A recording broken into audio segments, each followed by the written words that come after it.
This Past and present. conference will now be I also recorded. acknowledge my gratitude that we share this land today, and my sorry for some of the costs of that sharing, and my hope and belief that we can move to a place of equity, justice, and partnership together.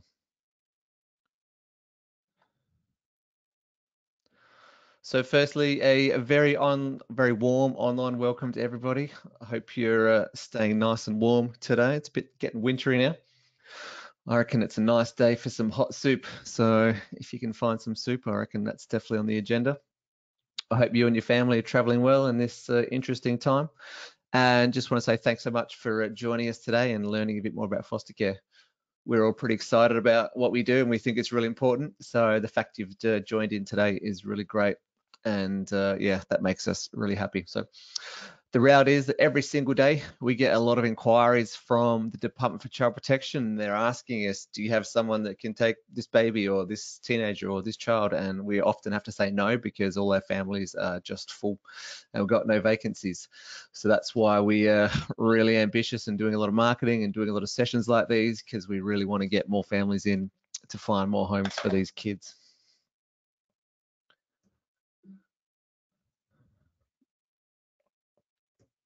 Just to our way of introductions, so my name is Jerome, and my job is that I'm the sort of team leader of the team that looks after all the recruitment and assessment for new foster families with life without barriers.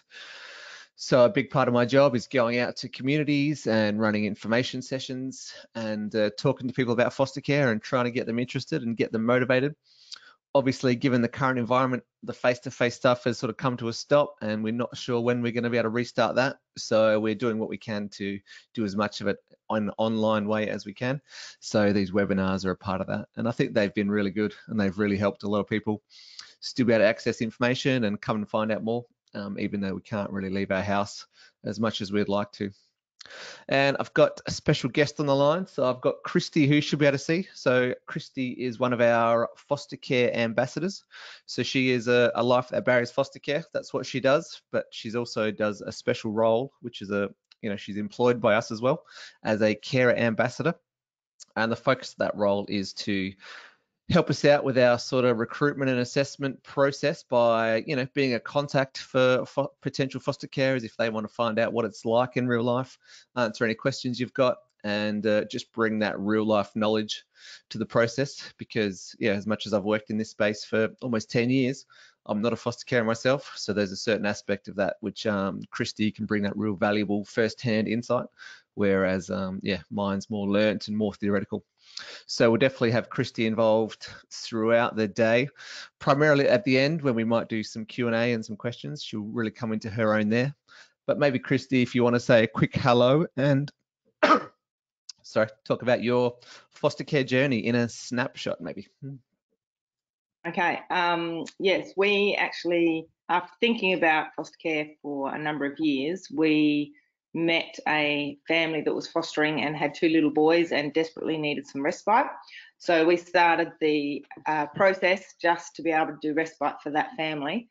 And once we discovered the need and did the training, we became more passionate about it and decided to do short-term and emergency care as well.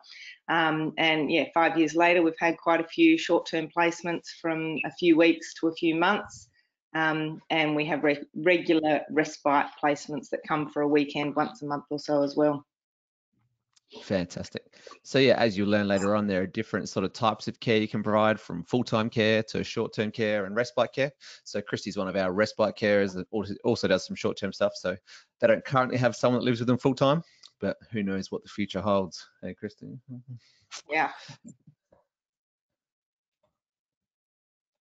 All right, just in terms of a bit of housekeeping, usually at this stage, if we're at an information centre, I'd tell you where the toilets are and tell you how to get a tea and coffee and tell you what to do if there's a fire. But obviously, given we're not together, I'm going to rely on you to know how to get a coffee and to know where your toilets are and to know what to do if there's a fire in your house. So I'm a helpful guy, but there's only so much I can do on the computer. In terms of a quick overview for today, so the plan is we'll do a real quick presentation of firstly who Life Without Barriers is, just so you know who you're talking to and who you're dealing with. And then we'll learn more about foster care, what it is, who needs it, how to become a foster carer, and that'll go for about 30 minutes. And then at the end there, we'll do some real quick Q&A about some questions that usually come up. and then we'll also open up the floor and give you guys a chance to ask any questions of our special guest, Christy, and also myself. So as you go along, if you've got questions, feel free to type them in the chat box and we can look at them at the end, or you can just wait till the end and tell us then. So if at the end you are keen to take the next step and you feel like it's something you want to do and you feel like it's the right time, I'll put a little link, I'll paste it into the chat box, which you can click on, and that'll just ask you for some basic details in terms of your name and your email and your contact number. And then within a week or so, somebody will give you a call to sort of arrange a bit of a phone interview, which will be the first step to take if that's something you want to do. Just want to highlight, I guess, how we're responding to the coronavirus situation with our assessment process. So it definitely is, it does bring for us, I guess, an extra sense of urgency. So we understand that, you know, a lot of families that are already experiencing a lot of stress and hardship, that stress is going to be compounded by, you know, being stuck at home and maybe losing jobs and things like that. So we do expect that it could well, you know, lead to an increase in number of young people that are, you know, in the child protection system. That's not sort of takes 3 to 6, 9 months for those on-flow effects to take place. But yeah, we really do expect that it will place some extra stress on families that are already struggling. So we really want to make sure we've got a good number of families that are ready to go and have got some vacancies if and when that actually does come true. So it doesn't change our process. We still need to follow the same due diligence that we usually follow, and the process will still take a number of months. It's definitely not that we're going to try and get a kid with you in the next 2 or 4 weeks. That we definitely can't do that. But it just does bring an extra sense of urgency and helps us be really motivated to move as quickly as we can through the different stages of the process. But firstly, I'm just super keen. I know we've got a pretty small crew, but I'll be curious about where we're all sitting and where we're watching this from. So for myself, I'm sitting up in Strathalbyn, I guess just outside the Adelaide Hills. Whereabouts is everyone sitting as they watch this presentation? Could you tell us your suburb or something? I'd be curious. We get all sorts of locations when we do these sessions.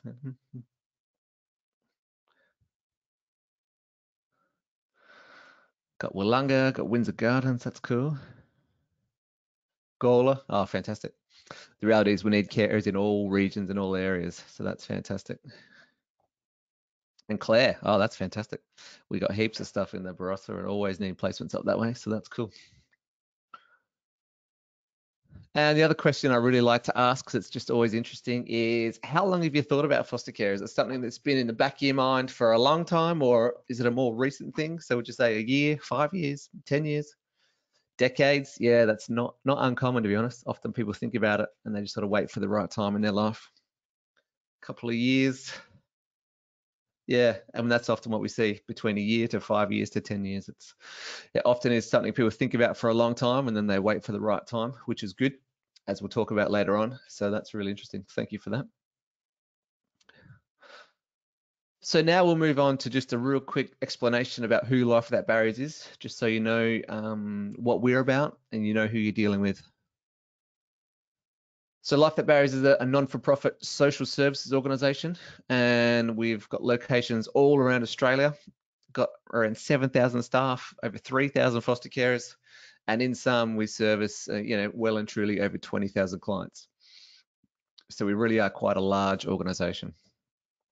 In terms of the services we provide, we're involved in children and family services, disability services, we support refugees and asylum seekers, we work in youth justice, we work with Aboriginal and Torres Strait Islander people, we work in the homelessness sector, mental health, and we also work with older people.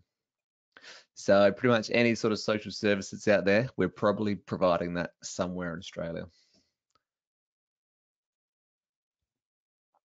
Now, as an organisation, we take our values very seriously, and what's important to us is that we build relationships, that we're imaginative, that we are respectful, that we're responsive, and that we're courageous in our convictions and stand up for what we believe in.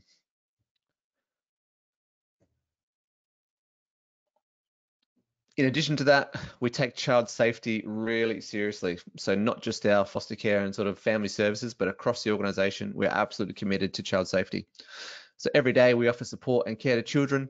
We want each and every one of those children to feel as safe and respected as they should. And we all have a responsibility to make sure their safety comes first and that they are well cared for, protected from abuse, and given the respect they deserve. Okay, now we'll start with a bit of an explanation about what foster care is, just to really clarify. I'm sure you've got a bit of a conception just from your life experience, but we'll give you a bit more detail and a bit more clarity around what it really is. So foster care is a temporary or permanent placement of a child who for some reason is not able to be with their family. It's a secure, caring and a safe environment, anywhere from one night up to long term, and it's for all ages from newborns up to 18. So as I said at the start, we get referrals and requests to find houses for kids from anywhere from 2 days old up to 17-year-olds.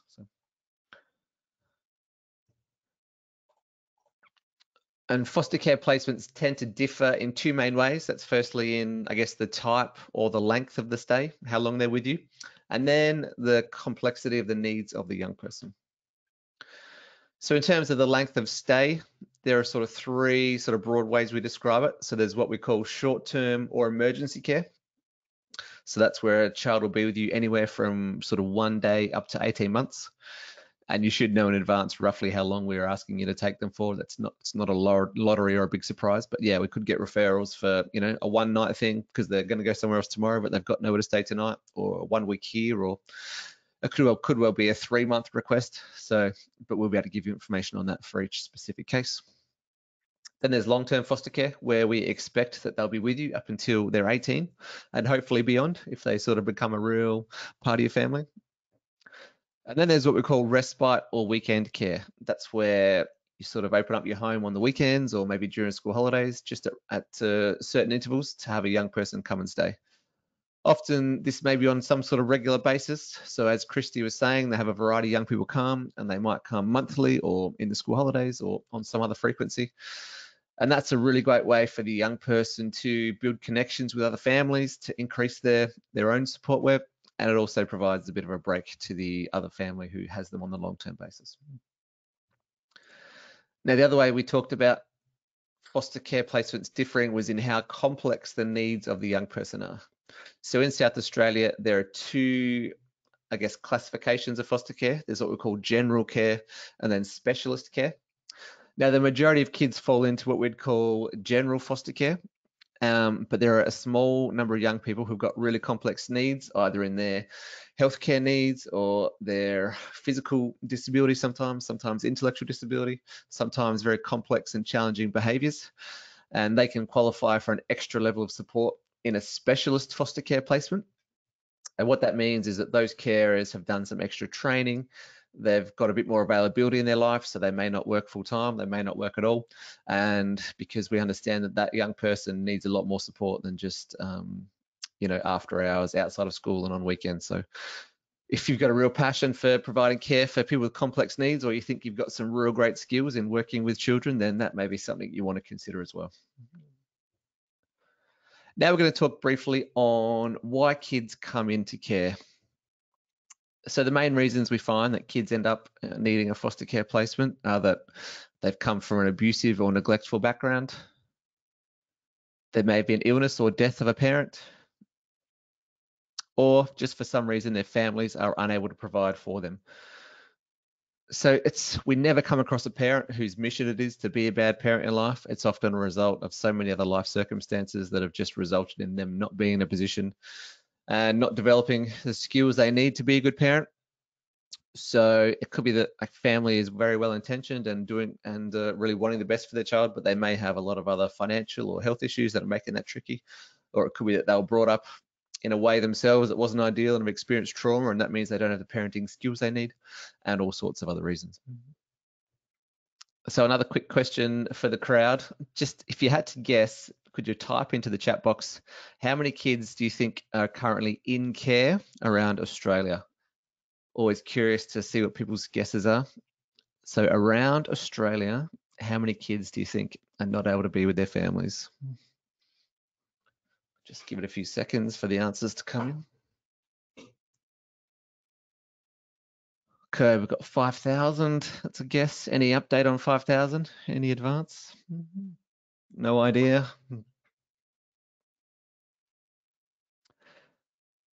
So As of 2018, it was over 45,000 kids were not able to be at home with their families.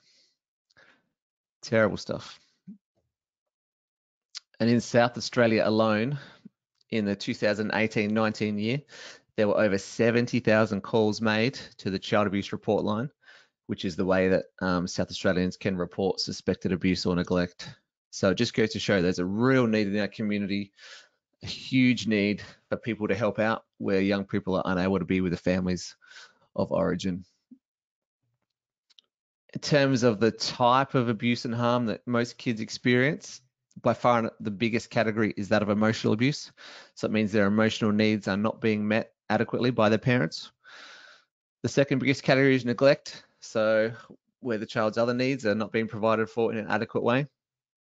Following that is physical abuse. And the smallest but still very significant category is around 13% are experiencing sexual abuse, which is not okay. Now we're going to move our attention. We've talked about what foster care is and who comes into care and why they need care. Now we're going to talk more about what kids in care need. So when we're looking at potential foster carers, what are we looking at from you? Because we do have learnt over the years, certain qualities and characteristics that do make a good foster carer. So this is what we're looking for in a potential foster carer. The fundamental task of a foster carer is to provide a safe environment to form positive, nurturing relationships with a child or young person in care, to help them build new skills which are necessary to manage life events successfully. So it really is about helping them build the skills to go on and live their own life. Often they become part of your family and they stay involved after 18, and that's what we want, and that's great. But above that and on top of that, we want them to be equipped to go and be independent adults and sort of break that cycle of abuse with their children that they might have. In terms of qualities we look for, we're looking for people that are warm and nurturing, altruistic, curious. It's really important you're curious, because a lot of these young people that might come into your home, they might really display some behaviors that are surprising, that don't make sense to you. And if you just respond in a traditional way that traditional parents would, then the results are probably not going to be that good. So you really got to be curious about, I wonder why they're doing that. There must be a reason. You got to try and get to the bottom of what's causing these behaviors, as opposed to just responding with consequences and punishment. You got to be flexible. You just never know what a day is going to throw at you and how things might change. So you need to be prepared to change things at short notice. And I mean, all parents understand that. You need to be inclusive of family. Now, I really want to harp on about this because it's critical we understand that as much as these young people are going to come into your home and they could well become part of your family, they're always going to have another family as well, which is their family of origin, their biological family. Now, every case is different in terms of how much contact they have, but you do have to be aware that there is family involved and that it is really important that they have some knowledge of their birth family and some connection to their birth family.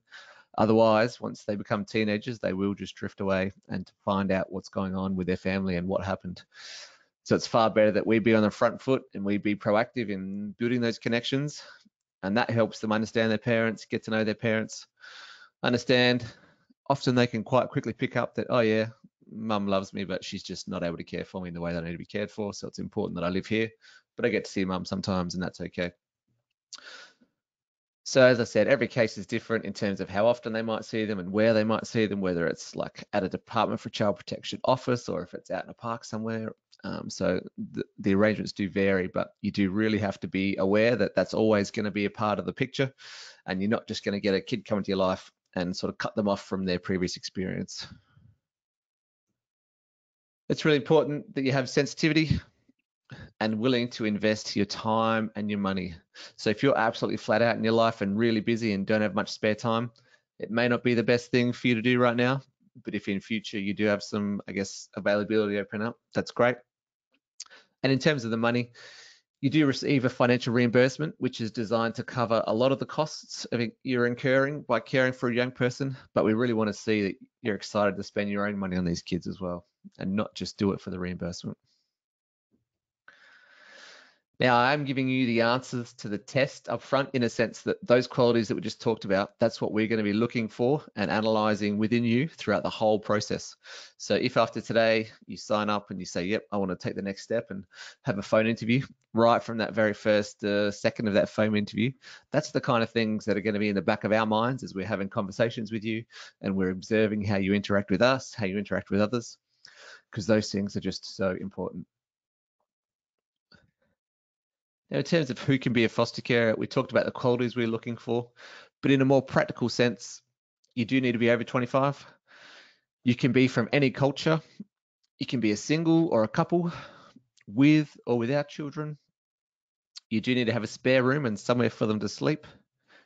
You need to be doing well, healthy. You need to be well emotionally and physically. So we do ask you to do a GP report. And you need to be available. But the reality is that everybody fosters. If you come to one of our sort of community foster care events, it's a really eclectic, quite random bunch of people that you'll meet and a really good crew. But yeah, there's no sort of single archetype or stereotypical foster care. It's a really interesting mix of people.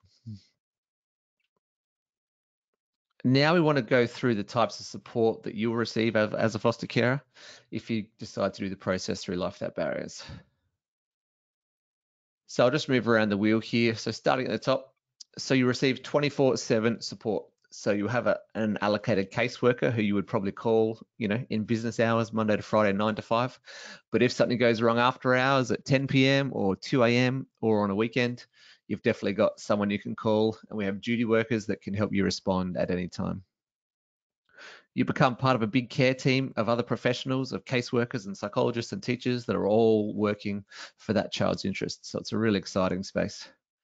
We've got a clinical team at Life Without Barriers that help provide us advice and support and can do consults if we've got some issues with the placement and we're trying to understand what's going on. So we've got great clinical support.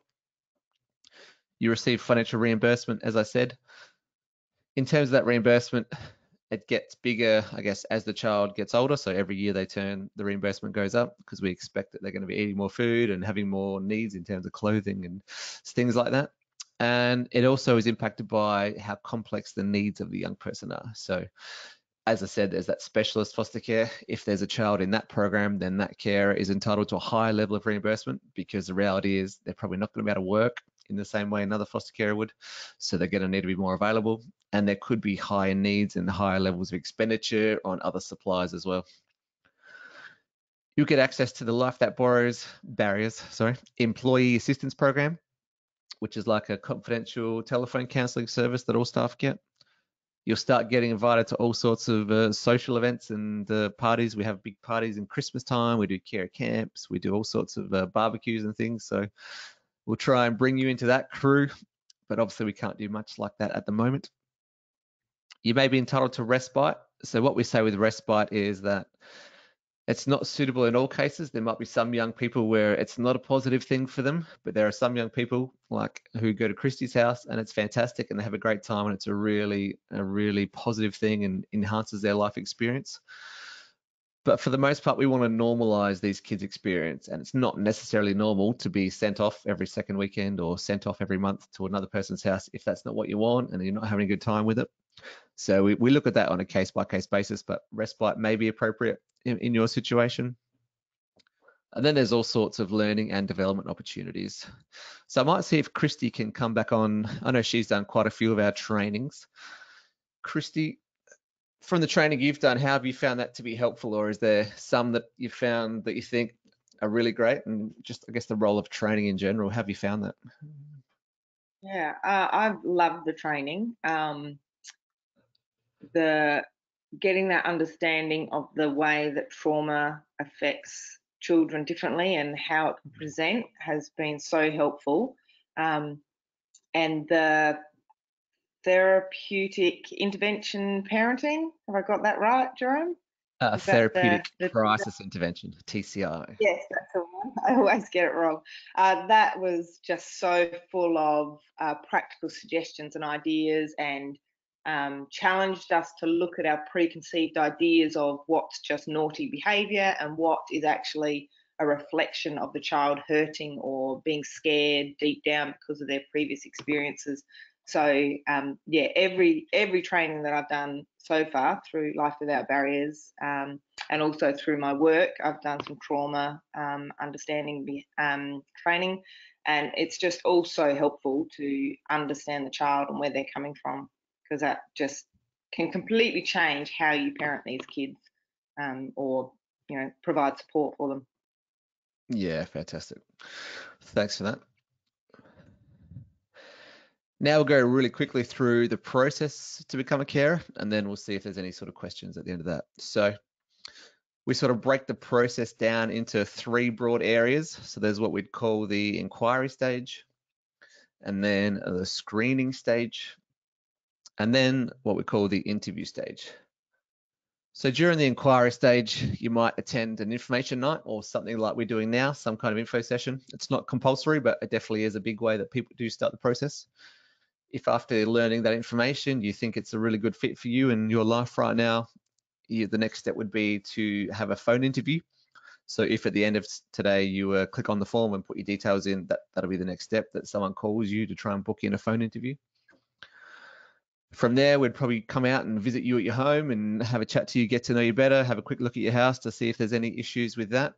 Obviously, in the current environment, we're not doing home visits, so that'll probably be virtually over some kind of FaceTime or video conference app. And then we'll try and book you into foster care orientation training. So it's a 2-day course, which we currently break up over 4 half days because we have to do it online, and a full day is pretty hard to manage in an online session. And what that is, it gives you an overview of foster care, helps you really understand the system and the process, and really start to develop some insight into some of the experiences of these young people and how we need to respond to them as a result of those experiences. If that goes well and you still like us and we still think you've got promise, then we'll move to the screening stage. That's where you'll officially sign an application form. We'll do some police checks, some health checks, and a household safety check. Again, all these things will be done sort of virtually somehow at the moment. And then we'll move to the more traditional interview stage. So there's a whole series of assessment interviews that you'll go through. You'll be allocated to an assessor who will work through the process with you. And they will, probably visit you between 6 to 8 times, or meet you online 6 to 8 times for a couple of hours each time, and work through a whole series of questions to help determine whether now is a good time for you to consider being a foster carer. They then write up that assessment and then we submit it for approval. So in South Australia, we don't get to make the choice about whether you're approved, but we do all this work and then we make a recommendation to the state government and they have the final approval. And the government team is called the Carer Approval Registration Unit. In terms of how long the process takes, it depends on a few things. It depends how long it takes you to get booked into the trainings. Sometimes people have got a lot of work commitments they can't move, so it might take them longer than others to get the training done. And then also how quickly you can have those assessment interviews completed. So what we try and do is to lock in a day of the week and just do it every single week for 1 month or 2 months until they're done. And we find that's a really good way to try and get things done as quick as possible. But ideally, we'd hope that process can take around 3 months for us to do all that, do your training, do the screenings, do the interviews, and then have that all written up to submit. And then once we submit, the time can vary while we wait for the decision. But at the moment, it used to be more like 3 months for an assessment to come back to us with a decision. But at the moment, they've done some hard work to get their timeframes better. So we seem to be hearing back within about 1 month. What we always like to say, it's really important to think about whether now is the right time for you. So it's important to think, do you have time to commit to the training? Do you have time? Do you have time for someone to visit you and do these assessment interviews? Are other members of your family in a good place? Sometimes one partner will be excited and the other partner might not be so excited, and it might take them some more time to come around to the idea and be ready to be involved. Because with a couple, we need both parties to essentially be equally committed and equally involved in the process. So it's not just that one person can do it and the other person is a secondary figure. We really need both people to be equally on board. And also sometimes biological children of the foster care family, they may have some issues as well and some concerns. So it could be a 5-year-old or a 15-year-old, but they may not be super excited about other kids coming and living in their house and having to share their parents. So that's something we have to look at and work through. And we also have to look at whether you've processed any challenges you might have had in your own life. So what we know that a lot of young people in foster care have experienced trauma. And so if you've had some hard times of your own and they haven't really been worked through and processed, maybe with a counsellor or something, then that means you could have a lot of triggers and a lot of buttons that they might be able to press. So if we put two people with unresolved trauma together, it's definitely a recipe for fireworks. So it's really important that if you have had some hard times, that is fine, but it may be important that you go away and do a bit of work on those and then come back afterwards. So yeah, it does happen sometimes that somebody might apply to be a foster carer. We might uncover some of these things and learn about your life, and it may well come out that, you know, there's some situations you've lived through which were quite hard for you, and that they're still sort of bubbling away under the surface. And once we realize that, we may make a recommendation that you go away and seek some help around processing those and then come back 6 months later, and that's absolutely fine. So having a hard time in your life is definitely not a problem, but it's important that you have worked through those. And look, and that's the end of the official presentation. So from here, that's the end of the slides. Now we'll go through a few questions that usually come up and then also answer any questions if you've got them. So one of the most interesting questions people ask is, can I take a foster child on holidays? And the answer is absolutely yes, but there is a bit of paperwork involved. So especially if you want to go interstate, you would need to get that approved and signed off by your local office. And again, if you'd like to go international, it is possible, but there is a lot of red tape to work through. So absolutely, you can take them on holidays, but there is some paperwork involved. And should you have a child come to live with you, what school would they go to? Do you get to choose? So technically, the government makes the choice and the government caseworker who's looking after the child, but they are very open to consultation, and it's very rare that they'll make a bad decision. Obviously, they'll often find a school that's close to you and one that fits the child's needs. So technically, it's not our decision to make, but they will definitely listen to our advice and our opinions as they make that decision. Another interesting question is, do you get a choice in terms of what child comes to live with you? And the answer is absolutely.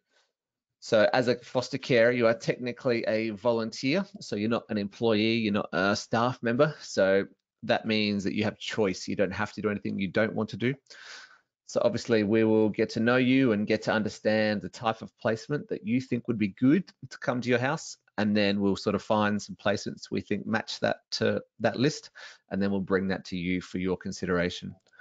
Sometimes we might think, oh, there's this placement and it's not what they said, but for another reason, we think they'd be really well suited and we'll bring it and we'll suggest it to you. But you've got absolutely all rights to say, no, that's not what we want and not what we think we're well set up for. Another one that's interesting is, are they allowed to call me mum and dad? And the answer to that again is absolutely. What we tend to say is that we let the child decide if and when that's what they want to do. Depending on the dynamics, sometimes they might have a grandparent type name for their foster care or an auntie type sort of reference, or they might call you by the first name. But we do find in many cases, and probably most, that they do end up referring to you as mum and or dad. All right, well, that's the main FAQs that I usually get asked that I'll put out there. Is there any questions that you'd like to ask of me, or I'll ask Christy to show her face again? So I've got Christy here, who's a real life foster carer. What would you guys like to ask before we head off today? And while I just give you a minute or so to type any questions in, I might go and find the link to the form so I can paste that into the chat box.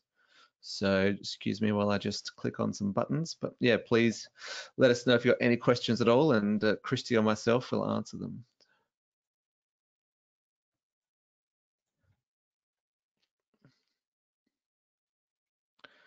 Christy, was there anything that you thought was worth mentioning just while we wait that you think is good for people at this stage to be thinking about or good to have in the back of their minds? I think it's important to remember that every foster child is different and every foster family is different. So the experience is so different for everyone, depending on how they connect with the children, what the children's needs are.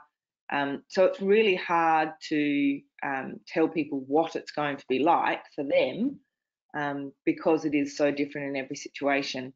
And that's where, like Jerome said, it's completely up to you whether you accept a child that you're asked to take, because only you know what is a good fit at that time for your family. Yeah.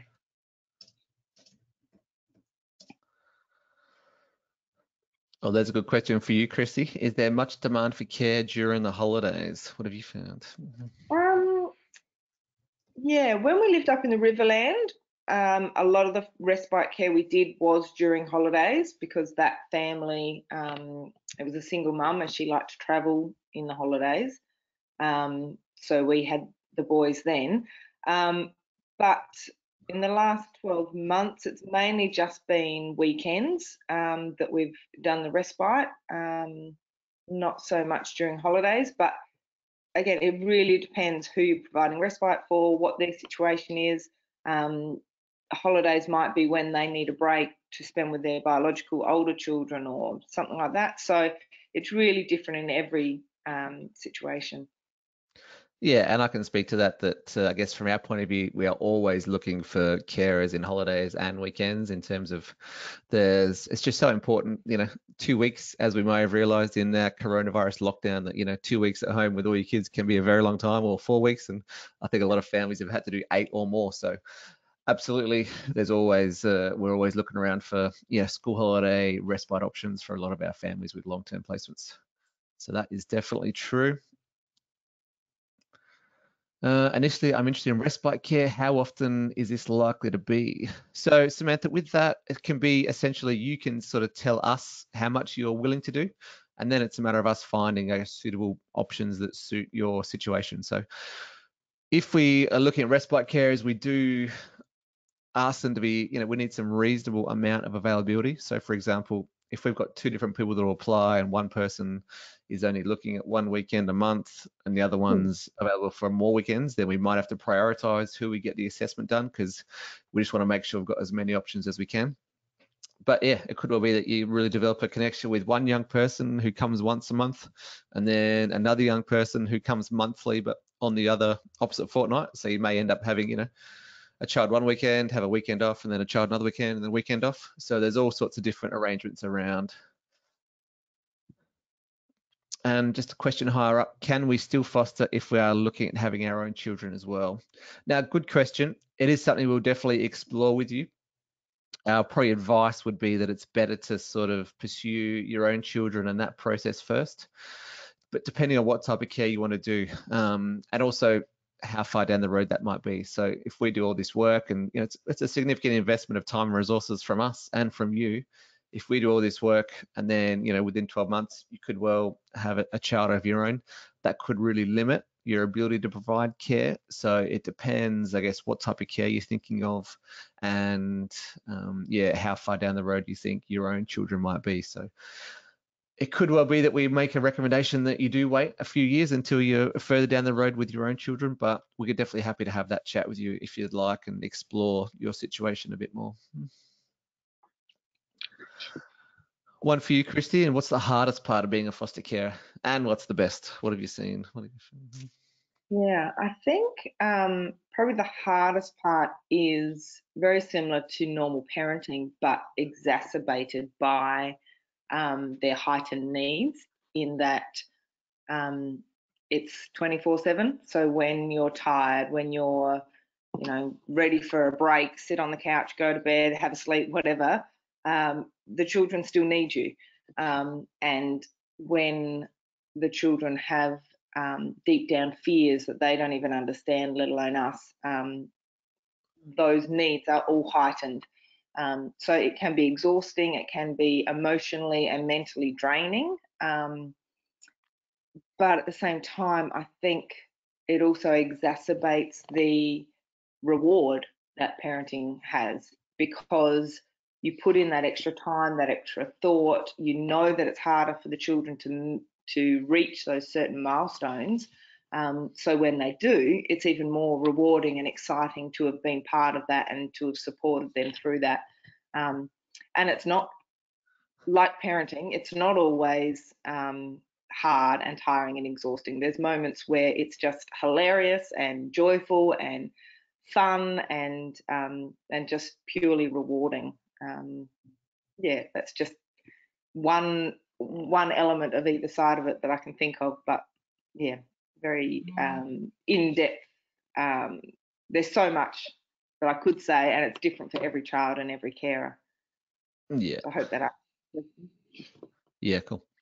And a question from Janelle, can we become counsellors through you to help with the children? It's not a program we specifically run in terms of training counsellors, but we definitely do hire sort of psychologists and social workers. So if you do become one, we definitely have a clinical team that we're always advertising for new people to work in that space, but it's definitely not like a training course that we run per se. But I think, as Christy mentioned, a lot of the courses you do as a foster carer really do hone a lot of those skills anyway. So you kind of do become a bit of a average psychologist as you get to know these kids and get to learn all these communication skills. So definitely not in a formal way, but informally, you absolutely will build a huge amount of skills of learning to understand young people, understand the impact of trauma, understand child development, understand collaborative communication skills, and all sorts of things. Okay, looking down from Monica, does your organisation provide a similar respite care service for adults with disabilities? It's a bit of a tricky space with adults and disabilities. Obviously, the NDIS has sort of come in over the last few years, and that's really disrupted that space. So we used to have sort of a similar, kind of like foster care, but for sort of young adults with disabilities. So it was a very similar home-based care type program, but that has not been available in the same way because that was a sort of disability SA program. But I believe we do have, like, you know, supported independent living houses and stuff for people with adults, but it's definitely not a program I am familiar with. So I can't give you a 100% correct answer on that. But just to say that we absolutely do have a disability program. They do supported independent living. But I think there's a program that's run through Uniting Communities, which is called, they've kind of taken on that home-based care type arena for adults with disabilities. Just trying to think of their name, but there definitely is one. HomeLink, yeah, HomeLink. I think it's called HomeLink, and they sort of help traditional families open up their home and provide care for adults with disabilities, and some of that may be a respite sort of capacity. Another one in terms of what support is available to carers if the child is violent or causes damage to property. All right, a few things there. I'll tease out the one around the violence first. So the first time a child is violent, I think that is a real strong signal that they're having issues with something, and that's what we need to figure out. It's not about addressing the fact that they're violent. It's about figuring out what they were having a hard time with, which was leading them to then be violent.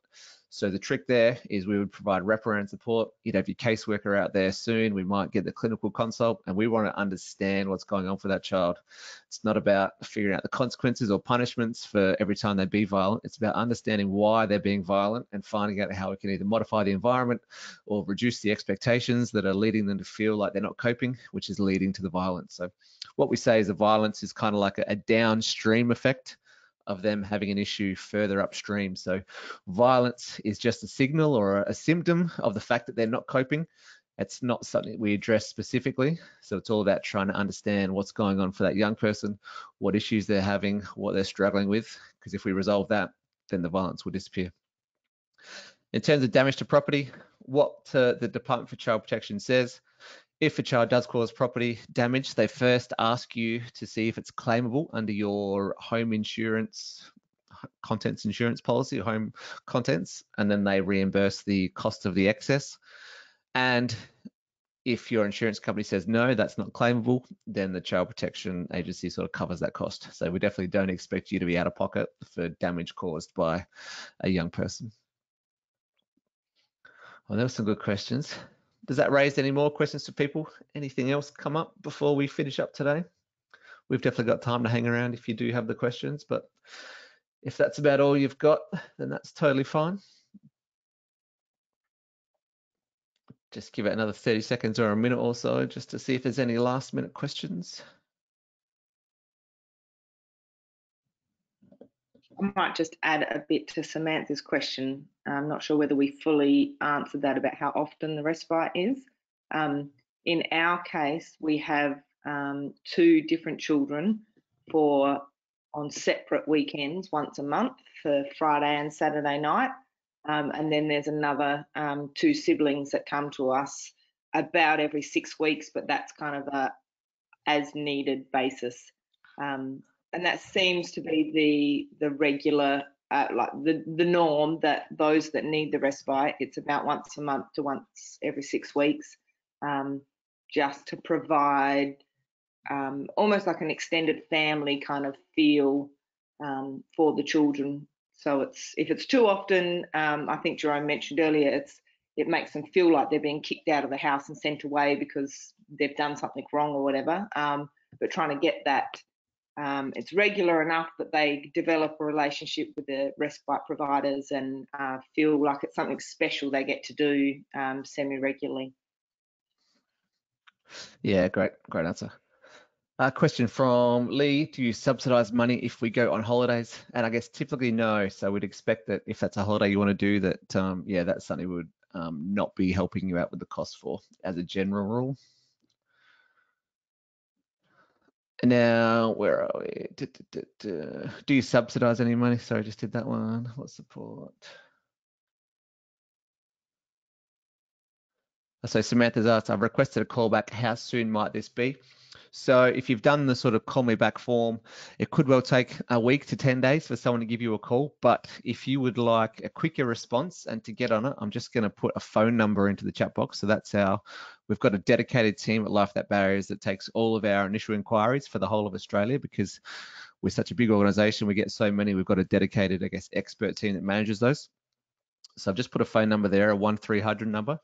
You can absolutely call that now, and from there they'll probably book you in for an interview quite soon. So if you really want to get things moving quicker and not wait that 1 to 2 weeks, feel free to reach out to them directly yourself, and you can just say, look, I was on a webinar today, it sounds great, I'm keen to really move this along, and they should help you book that in. So if you're not in a rush and you're happy just to wait for a call back within a few weeks, then just do the form. But yeah, feel absolutely free to call that number.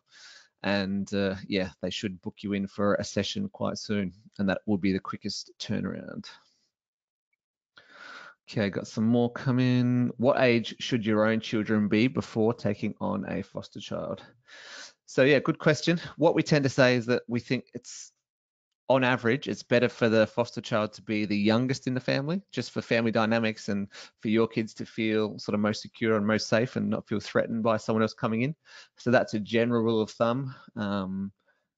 So yeah, you may, and we recommend having a couple of years gap from your youngest to the foster child. That's if we're looking at long-term placements. Respite would be a bit different, but yeah, as a rule of thumb, we say, yeah, they should be the youngest in your family, but there's always exceptions to the rule. Should we introduce them as foster son, foster daughter? Look, we really want to make it as normal as possible. So if you're comfortable, we are very happy saying, you know, this is our child. Obviously, that's not, I don't feel like that's a lie. You're not saying that you gave birth to them, but essentially you are fulfilling a parenting role for that young person. So we're very comfortable with you saying, you know, this is one of our children. So that is totally cool with us, but we can help you navigate that on a specific case-by-case basis, because we want them to feel as included in your family as possible and not feel like a separate entity and always being referred to with different terminology.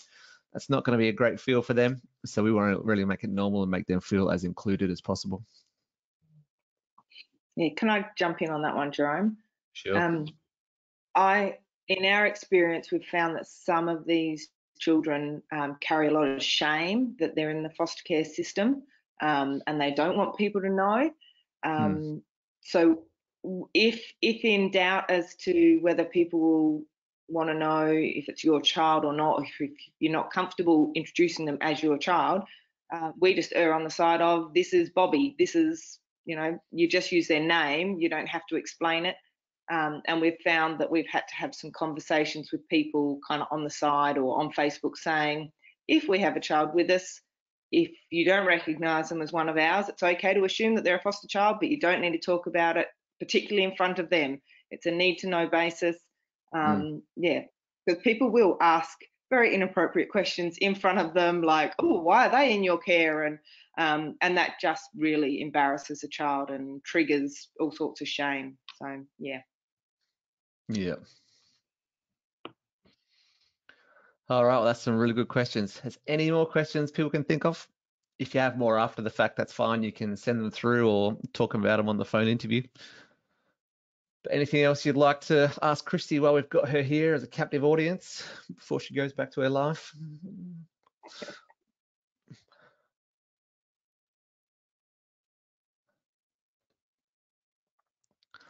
probably give it 30 more seconds and then we'll move to wind up.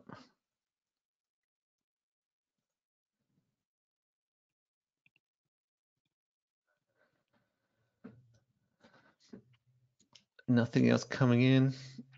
So yeah, as I said, there's that phone number there. You can call that. Oh, here we go. My bedroom is probably set for a girl. What if I get a boy? Well, look, that can be part of the process. So you're absolutely free to say that I think I'm better suited to caring for a girl, or I'm better suited to caring for a boy. So if that's sort of the determination you make, then that's absolutely fine, and we'll work within that. Whereas if you're really open to either, and it's just purely a fact of the the decorations, then yeah, we could have a chat and say, is there some real simple modifications you can make which may make it more suitable for both genders? So again, it comes back to that matching process and us working with you to find the best match for your situation. And I guess that physical environment of your house is definitely part of those considerations.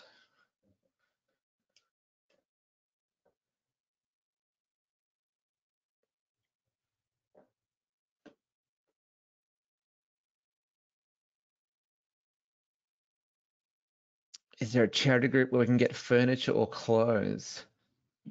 Not that I'm aware of. I have heard there's quite a number of, Christy might better speak to this. I think there's quite a lot of Facebook groups of sort of foster carers only. And from what I've heard, they're quite supportive and they sort of get around each other and help out if someone takes on a baby and they haven't had a baby and they don't have any clothes. So I think there's a lot of sort of informal sharing that goes on just in the foster care community. And there are a lot of, you get like a welcome pack, and there are some resources around there for foster children in terms of bags of clothes here and there, but there's nothing super predictable that I could say, when you get a placement, go to this place and they'll give you clothing. But Christy, have you heard of anything, I guess, more organic of carers supporting each other with that sort of stuff? Yep, definitely. There's quite a few foster care groups on Facebook. And one lady there has actually started up a shed that is for people to donate items to, for foster carers to borrow from and return to when they're finished. But yeah, there's also a sell by swap that's specifically for foster carers. So yeah, if you need stuff specifically, you put it out there, and yeah, there's an abundance of stuff usually. And personally, I've actually found just general Facebook to be really helpful if we've suddenly got a 5-year-old boy overnight that comes with nothing. I just say, help, anyone got a bag of hand-me-down clothes? And there's always multiple people that say, yep, I've got stuff, I can drop it off to you tomorrow. Yeah, so it's amazing how people will step up and help out. And there's also, I think, when you start a new long-term placement, there is what's called a startup support payment. So it's only small, maybe a couple of $100, but you'll get paid a small, startup payment to help with some of those establishment costs. So it could be clothes. And something else I didn't mention was that as a foster carer, you're entitled to all the normal type of parenting payments from Centrelink that you would if you were parenting a biological child. So that's just another aspect of the financial side of things I neglected to mention. So, do you know where the shed is, Christy, or is it a private location until you need to? I think it's a storage shed somewhere near Adelaide. But yeah, if you become a carer, then you'll be allowed into the private foster care groups, and you'll get all the information. And I think there's a code that you get given to go and unlock it and access it.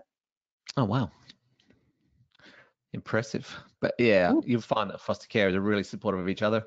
It's a really supportive community. Everyone's on the same mission, working towards the same goal. So there's all sorts of support, both formal and informal. All right, well, we might wind it up there, but I just want to say thank you so much to everyone who's joined us today. I hope you find some nice, warm, yummy food to have to get through this winter's day. And yeah, if you do enter the process and I bump into you down the track, that would be fantastic. So thanks again for your time, and we really appreciate you engaging with this session, and we wish you all the best. Thanks, everybody.